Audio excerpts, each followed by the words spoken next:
My name is Emily Carter. I am 21 years old, a university student, and maybe, a girl who loved too deeply and too blindly.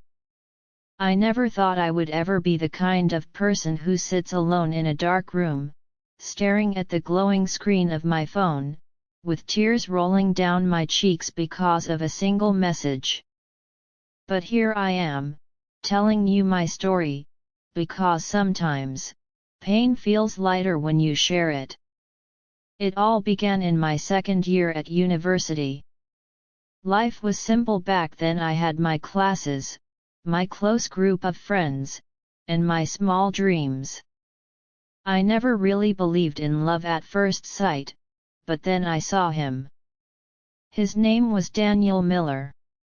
He wasn't just handsome, he had that easy smile that made people trust him instantly. His laugh was the kind that echoed in your mind long after you heard it. And the way he looked at people made you feel like you mattered. I don't know why, but from the very first day I saw him, something inside me whispered, "He will change your life." Daniel and I met properly during a group project. I still remember the first time he spoke to me. "Hey, Emily, you're good at presentations, right? Maybe you can help me not look like an idiot in front of the class." I laughed nervously, my heart racing. "You'll do fine. You're actually more confident than you think." That was the beginning. From study sessions to late-night coffee runs, from exchanging notes to sharing secrets, we became inseparable. I didn't even realize when friendship turned into something more. I caught myself waiting for his texts, smiling at my phone whenever his name popped up, and missing him the second he left. When he finally confessed one evening under the soft glow of the campus lights, I thought my world had turned magical. "I like you, Emily," he said, his voice low, almost hesitant. And I whispered back, with my heart beating louder than my words, "I like you too." That night, I went home and cried happy tears. For the first time in my life, I felt chosen. I felt loved.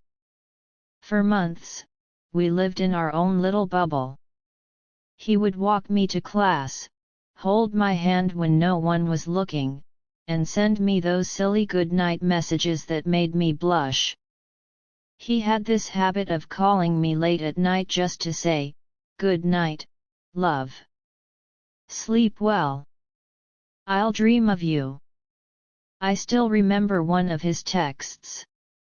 "Emily, if I could freeze time, I'd keep us in this moment forever. Just you and me." And I believed him. God, I believed every single word. We made promises that we'd travel the world together after graduation, that we'd never let distance or misunderstandings come between us, that we'd always choose each other. I used to write his name in my diary, surround it with little hearts, and imagine our future together. He was not just my boyfriend, he was my safe place, my dream, my entire world. But slowly, things began to change. At first, it was small. He would reply late to my texts, saying he was busy.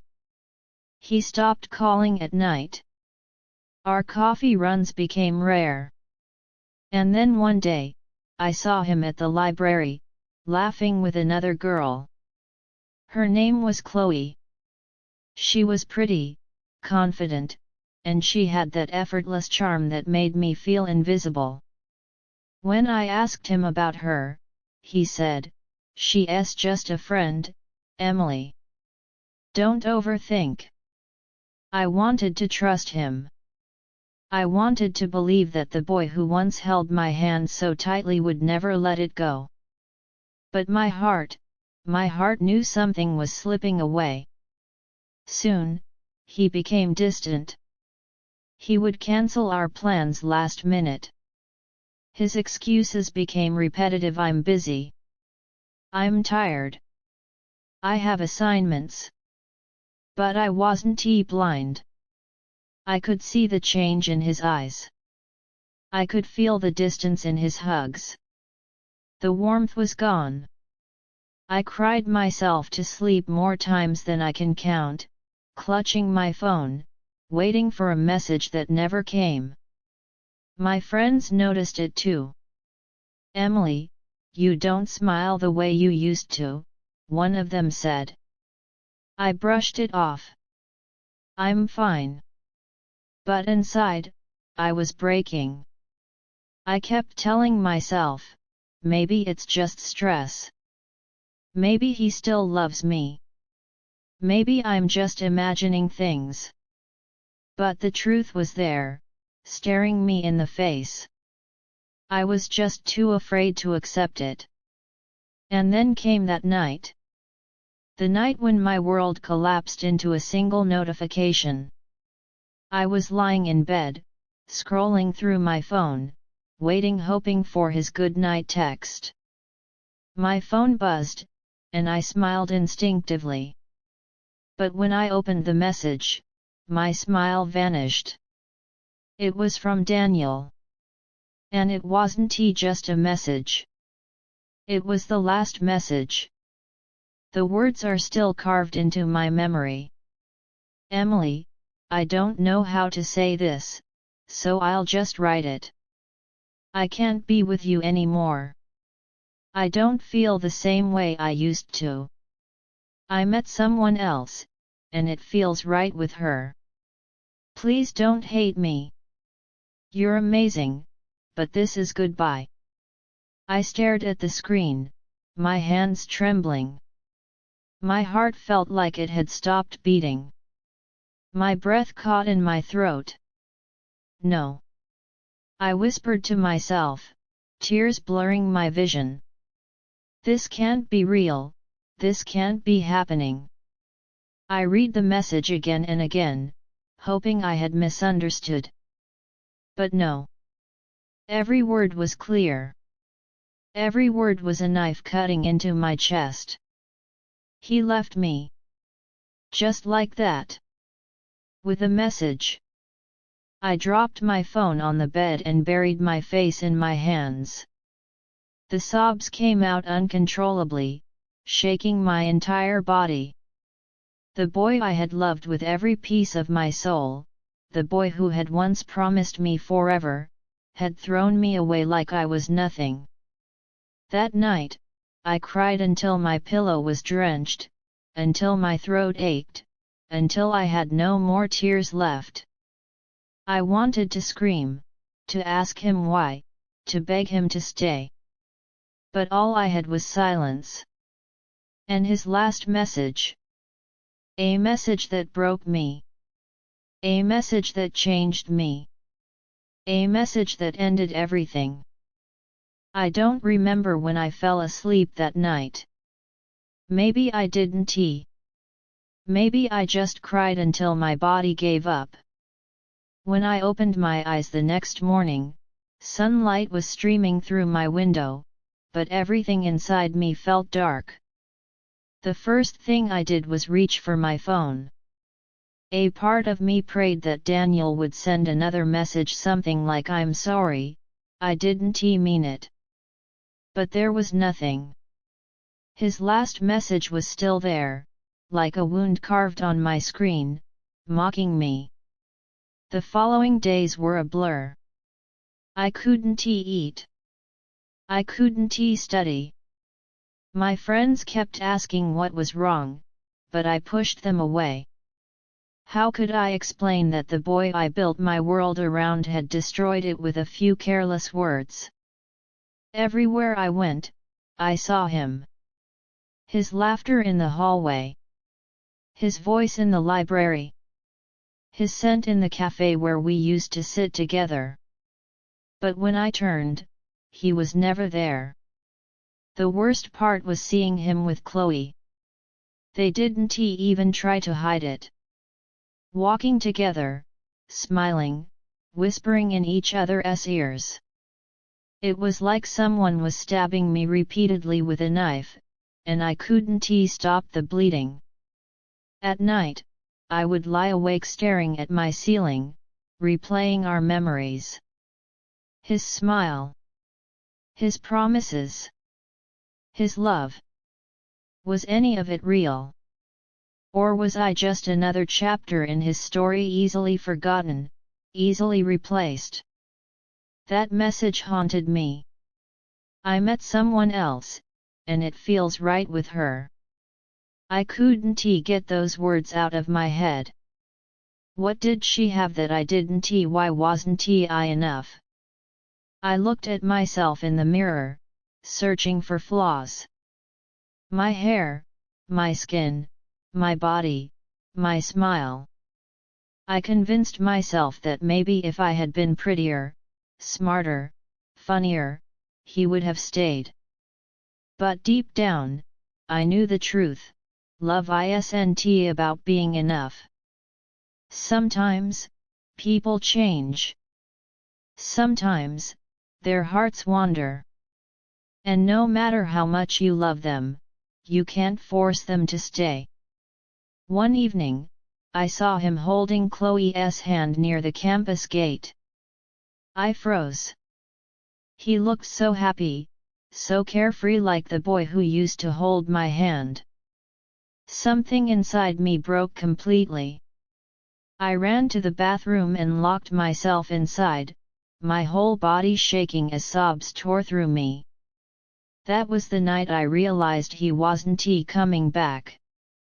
No matter how much I loved him, he had already chosen someone else. The weeks that followed were the hardest of my life. But pain has a strange way of teaching you lessons. I started writing in a journal, pouring out every thought, every memory, every heartbreak. I wrote about his smile, his betrayal, his last message. My pen became my therapy, my way of breathing when it felt impossible.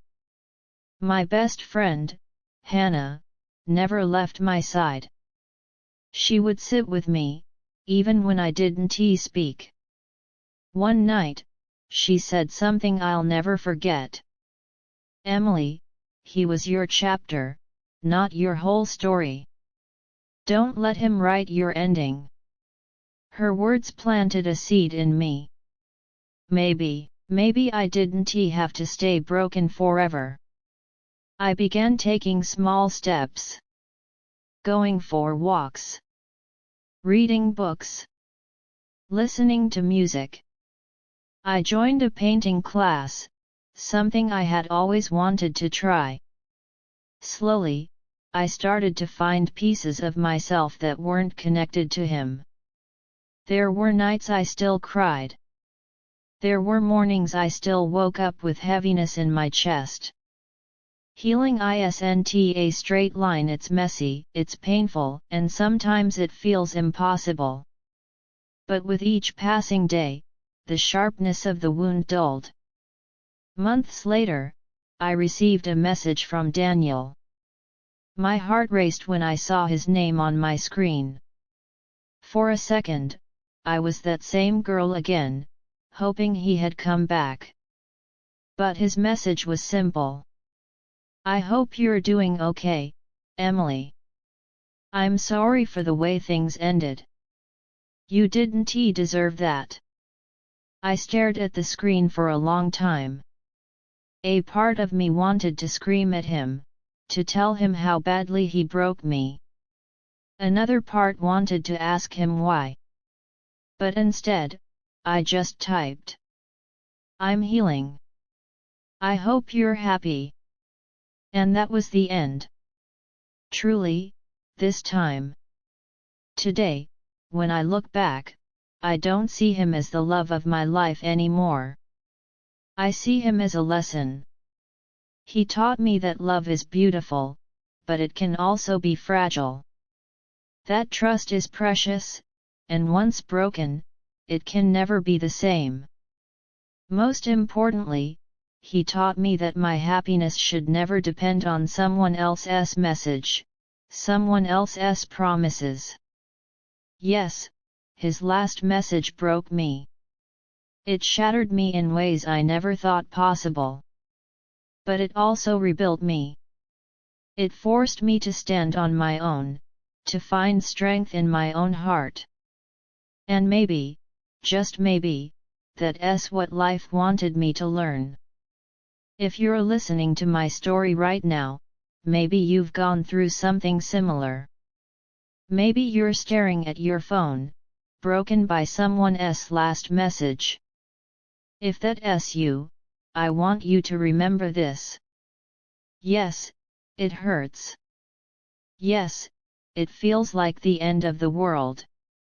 But one day, you'll wake up, and the message won't sting as much. One day, you'll smile again, not because of someone else, but because of yourself. Love is never a mistake. Even if it ends, it teaches you who you are, what you deserve, and how strong you can be. His last message may have ended my love story. But it didn't end me. And that is my truth.